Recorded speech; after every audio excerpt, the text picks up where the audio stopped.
प्रसन्नता का कारण है नरेंद्र मोदी। नारायण नारायण। नरेंद्र मोदी? ये नरेंद्र मोदी कौन है मुनिराज? पृथ्वी पर भारतवर्ष नामक एक नगर है जो देवभूमि और तपोभूमि के नाम से प्रसिद्ध है। हम आपका आशय नहीं समझे मुनिराज, कृपया विस्तार से बताइए। भारतवर्ष नामक प्रांत जो वर्षों से आतंक के नीचे दबा हुआ था, हर भारतवासी अब तक डर डर के जी रहा था।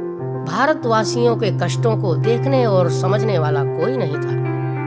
फिर अब क्या हुआ मुनिराज? कई दशकों के बाद नरेंद्र मोदी नामक व्यक्ति का अवतरण हुआ है भारत की पावन भूमि पर। हे मुनिराज, आप ये क्या कह रहे हैं? ये नरेंद्र मोदी कौन है? पतित पावन पुण्य आत्मा है नरेंद्र मोदी। भारतवर्ष के सिंहासन पर लगातार दूसरी बार विराजमान होने जा रहा है ये। हे मुनिराज, इससे पहले भारतवर्ष के सिंहासन पर कौन विराजमान था?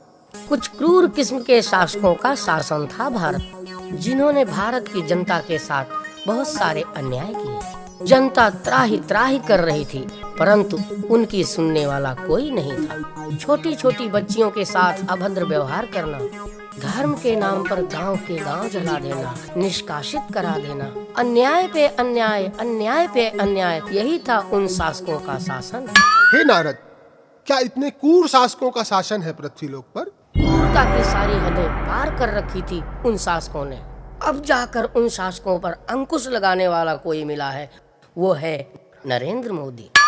इस नए शासक नरेंद्र मोदी में क्या क्या विशेषताएं हैं मुनिराज? हे राजन, इस व्यक्ति का जन्म ही इसी उद्देश्य से हुआ है कि भारतवासियों को क्रूर शासकों की क्रूरता से मुक्त कराएं। जैसे रावण का वध करने के लिए श्री राम ने अवतार लिया था, कंस का वध करने के लिए श्री कृष्ण का अवतार हुआ था। जब जब भारतवर्ष में अन्याय बढ़ा है, तब तब किसी महाशक्ति का अवतार हुआ है। इस बार महाशक्ति के रूप में नरेंद्र मोदी ने अवतार लिया है पापियों का अंत करने के लिए। नारायण नारायण। ये तो बड़ी प्रसन्नता की बात है नारद जी। लगातार दूसरी बार असुरों के ऊपर विजय प्राप्त की है नरेंद्र मोदी ने। असुरों की शक्तियां धीरे धीरे समाप्त होने लगी हैं। भारत में कश्मीर नामक एक अति सुंदर स्थान है जो कश्मीर के नाम से जाना जाता है।